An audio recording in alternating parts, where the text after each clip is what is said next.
The first step in making our bacon is to brine the bacon. So we're gonna take 1¼ cup of kosher salt, 1 cup of sugar, and 2 teaspoons of pink salt, also called nitrates. And the next step is to add half a gallon of the 1 gallon water to the pan. We bring the water to a boil until the salt and sugar are fully dissolved. And here we have a beautiful pork belly. I'm gonna cut it in half since, first of all, it doesn't fit my box, my brining box. Second of all, it won't fit my smoker once I go and actually smoke it. So what I'm gonna do is roughly cut it in half. There you go. And then I already put in the box the first half a gallon of solution that I boiled. You really don't need to boil it. You just need to heat it up enough to dissolve all the salt and the pink salt and the sugar. So I already put that solution in my box. I'm gonna add the other half a gallon of water. And in this case, I added some ice. I let the solution cool down a little bit, but adding some ice will cool it down even further so that we don't actually, well, wouldn't say cook it, but we don't warm up the pork belly. So now we're gonna put the belly in the box. Voila.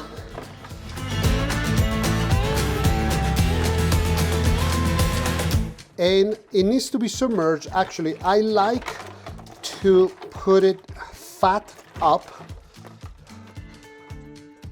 Not sure really why, but I guess if it gets a little bit exposed, it's only the fat. And then I'm gonna use a Ziploc full of water to keep it submerged, to just put some weight on top to keep it underwater, under solution really.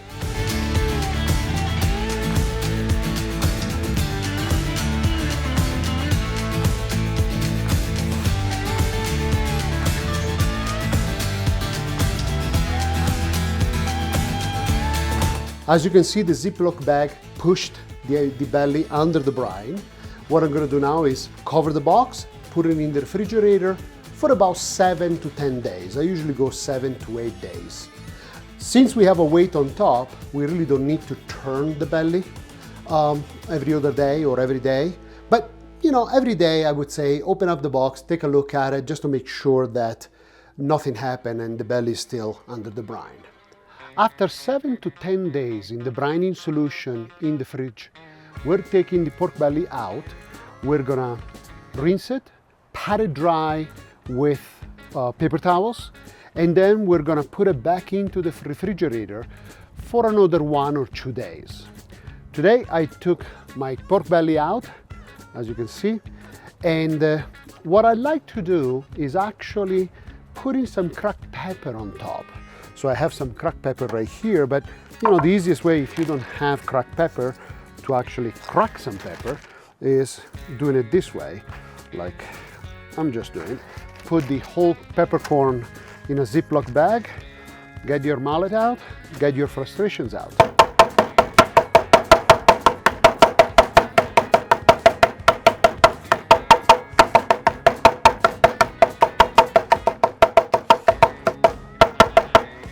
And voila, we got cracked pepper. The more you hammer on it, the finer it gets. I like it a little bit kind of middle of the way, kind of coarse, but not too coarse. Okay, and then we're gonna sprinkle it on top of the pork belly. I'd like to go heavy with the cracked pepper, just because by the time you wrap it and unwrap it and everything, it's actually, you're gonna lose a little bit of it.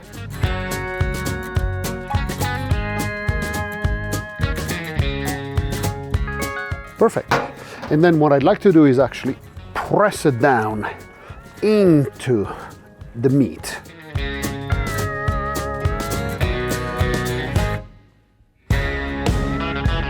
Great. I cut my belly in half just to fit my smoker. If you have a wider smoker, you don't have to. Eventually, you're gonna cut it up in pieces anyway. And now we're going to the smoker. And here we are. We're gonna put our pork belly into the smoker. There you go.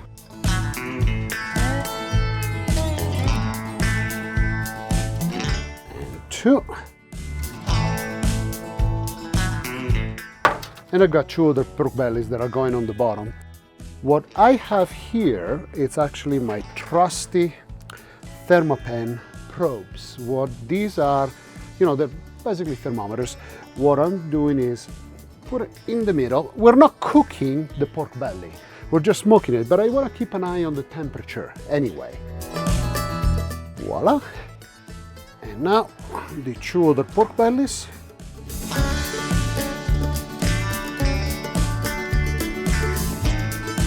Here's one cut, and here's the other.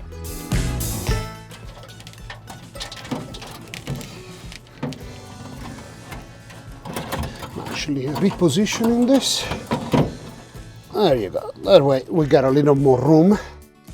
I'm gonna put the other probe at the bottom one.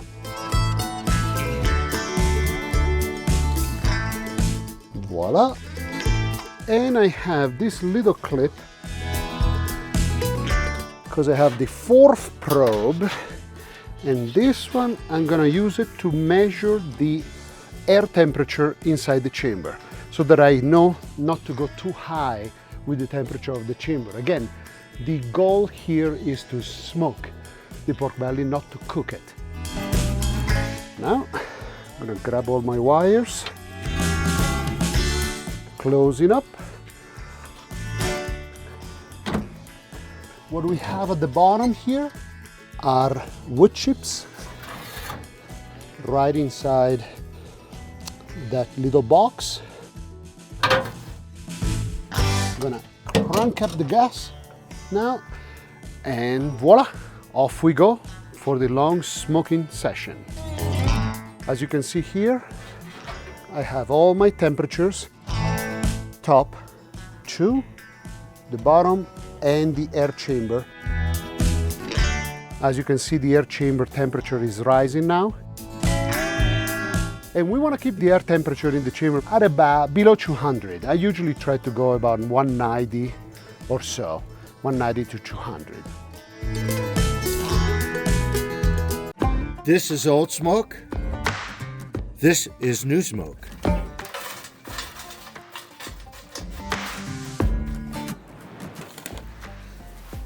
Voila.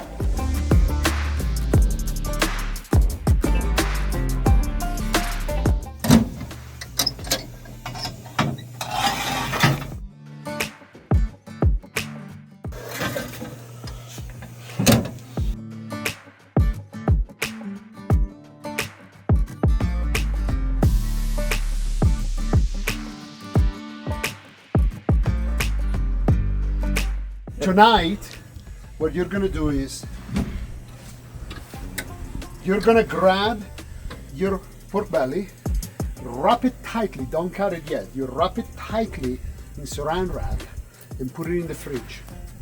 Okay? Keep it there a day or two, and then it's gonna be ready to be cut up in pieces. I usually cut them in pieces like this. About a pound a piece. Yeah, about a pound a piece. And then, what you do, I usually freeze the ones. To freeze them, what I do is I put them in parchment paper first, then wrap them up in parchment paper. Then what I'm doing is heavy aluminum foil, the freezer type, wrap it up on that one, put a date on it, put them in the freezer. When you're ready, just defrost them in the fridge for a day and just slice it, and either eat it raw or just pan fry them or fry them in the oven. Oh, I'm not a raw eater, but I'll pan fry. And voila! Love it. Come on in.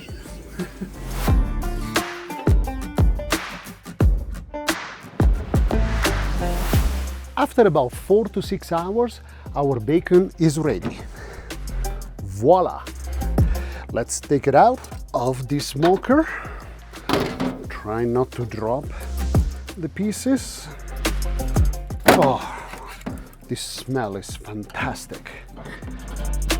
Voila! Here you go, freshly smoked bacon.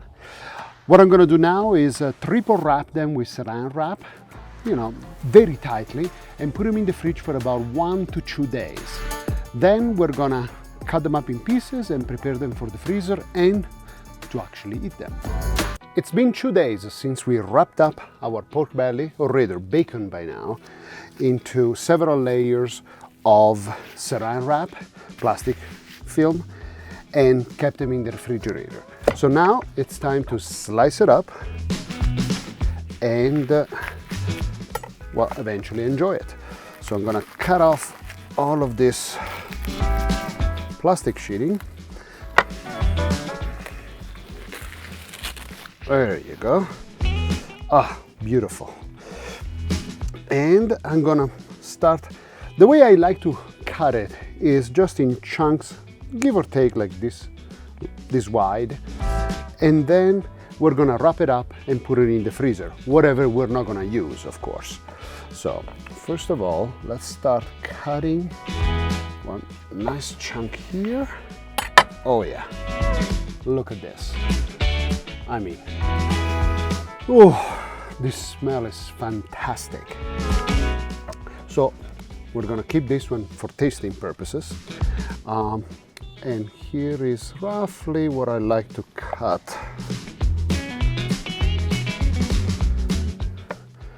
You don't have to be precise, just a matter of cutting out some chunks.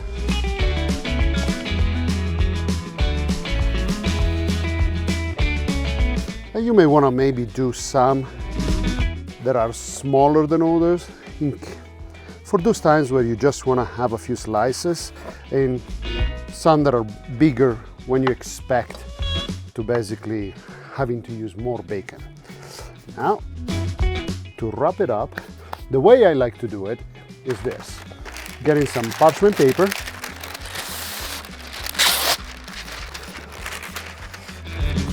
putting the piece in parchment paper, wrap it tightly in parchment. Voila. And then heavy duty aluminum foil.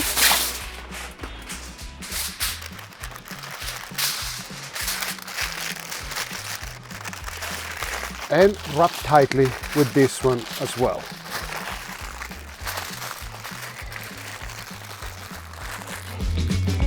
Voila! We're gonna basically package up all of this. I'm gonna leave one out for, again, testing purposes. And what I like to then to do is to put a date on the package so I know which batch this belongs to. I usually do this once a year, but even right now I still have 1 or 2 packets left from last year, which I'm gonna use first. So the date will help you in sorting that out.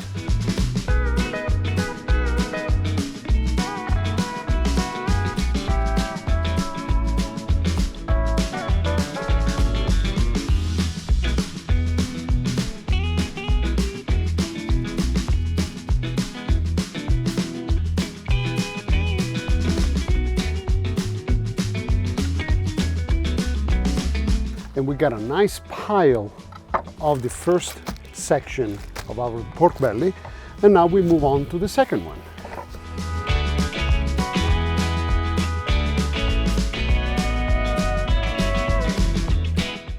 I mean, look at this. Oh.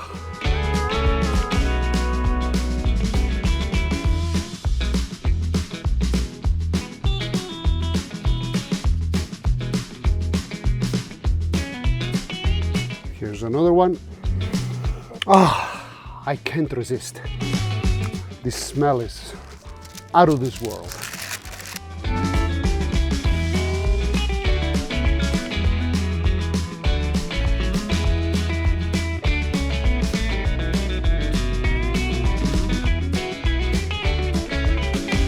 And now with the last piece, what I want to do is cut a few slices and cook them up. Now, how thin you can go, well, it depends on your skills, I guess. But I mean, with this kind of bacon, I wouldn't go too thin. If you have a slicer, a meat slicer, of course, what I would do, what I used to do is put this piece of bacon in the freezer for, I would say, 15-30 minutes just to firm it up. That will make slicing with a meat slicer much easier. You can do that even with a knife, you know, if you want to, but in this case, I'm just gonna go for it. Just be careful, and especially with the last cut. And a sharp knife is really the key here. Okay, here we go. Guess. Nice thick slices of homemade bacon. And what we can do now, what I like to do, is take my tray, put a grate on it, and then lay the bacon on the tray like this, and put it in a 350-400 degree oven for about 10-15 minutes. Just keep an eye on it, and once it gets to the doneness that you desire, being that kind of medium or crispy, then you take them out and enjoy them. After about 20 minutes, we've got cooked bacon. In this case, I used about 400 degrees Fahrenheit in the oven so that it gets a little bit crispier. And here is our bounty, our homemade bacon. Look at this. This will last me definitely more than a year. And here are some eggs, because what's better than bacon and eggs? So, voila. Homemade bacon and eggs. Buon appetito!